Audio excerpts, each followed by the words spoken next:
What's up, people? Orseofkorse here, coming at you with another Paragon deck build. So today we're going to be looking at Cruch, the new hero. I haven't had a chance to play on much, just as with any new hero, everybody's picking them. So I've been playing on solo versus AI, but I think I have a pretty good deck going now. So I'm going to show it to you and get some feedback from you guys, see what you think, and just put it out there. Because yeah, let's go ahead and jump into it. So he's Fury and Order, which is a bomb combination. That's the same as Greystone, Fang Mao. You know how they can be. Well, especially Greystone, he can be deadly. But let's go ahead and jump into it. So the prime card, I went with the Warlord.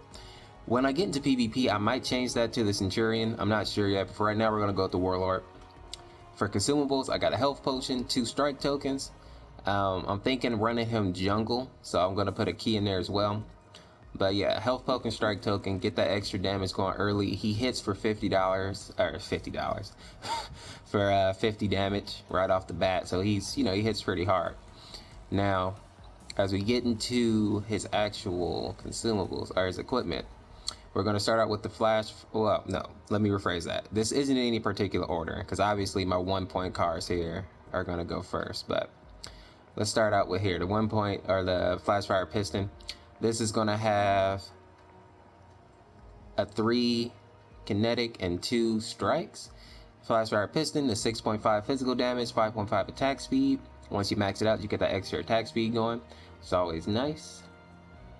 Then the second one, this is going to be the 12-point card, given so it's going to have the 4 kinetic or the vicious kinetic, and then 2 major strikes. So that'll be a 12-point card.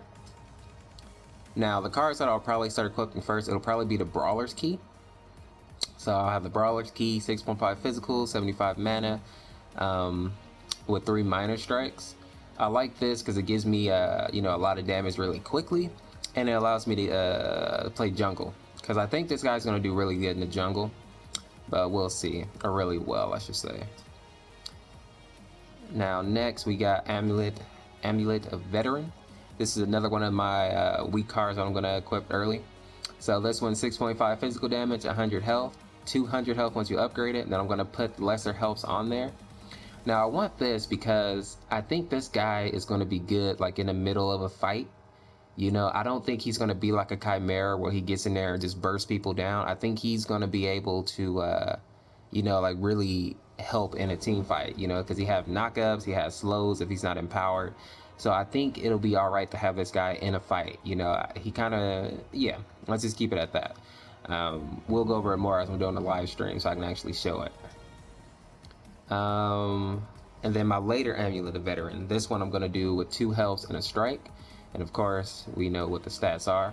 I want a decent amount of health. I'm going to go health with this guy instead of armor, because armor is slowly starting to become less relevant. I feel like... yeah, if you just stack health, you're good. Let me see. So Rust Breaker, we're going to do this one as a 12-point card. 13 physical damage, 16 pin, 6.5 physical once you max it out. I did this with 3 major strikes, so this guy's going to be hitting hard. He's going to have the penetration. I did a second Rust Breaker, and this one's going to have 2 strikes and a pierce. So my penetration, I think it gets up to 100 and something. So it's not a lot. But I didn't want to overdo penetration because, as I said, a lot of people are not building armor like they used to. They're building straight health. So I might play with this even more. We'll see. Now, I have the weak Rust Breaker as well. I like this card because it gives you that 13 physical damage off the bat. I like that, and that little physical pin.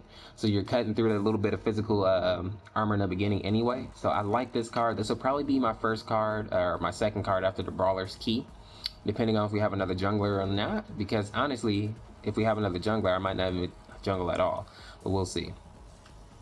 And this was 3 major strikes. So like I said, these cards help me get ahead really quickly. If you don't have all these major strikes, you can mix it up a little bit, maybe minor pierce or minor mana. If you have like flash fire pistons or something, you can do like minor kinetics. So yeah, you can find cards to mix it up a little bit. Now, Pain Eater, I'm playing with this card. I'm playing with it a little bit. This one is 100 health, and while critically wounded, you gain 40% lifesteal. I want to keep this guy in the fight. I want to make him, like a real brawler. So I'm thinking this card might be beneficial, to help him stay alive as he's getting down there, especially if people focus him as a target. This might help him. but I'm not sure yet, so I have to play around with it a little bit. But Pain Eater, we're gonna equip this with Divine Health and 2 health, giving them 700 mana right there, 800 once you add that 100 in there. So giving them a nice amount of health, but a lot of damage, and that's what I want to focus on. You know, catching people off guard, knocking them up, beating them down. So that's what I have for him so far. Let's go ahead and take a look at his moveset real quick.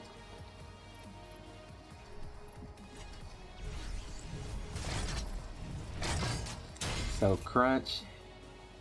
Alright, so we start out with the punch. Like I said, I like this because this basic attack starts out with 50. That's always nice. You know, fighters gotta love that. Let's see. The second move is forward crunch. So dash forward 1,000 unit, dealing 60 physical damage, stopping upon hitting an enemy hero. Now, I like that. And then when it's empowered, you dash 1,250 units, pushing enemy heroes on contact. So that's nice, especially if you're trying to get somebody, you know, off of like your carry or something. I feel like this guy has a lot of utility.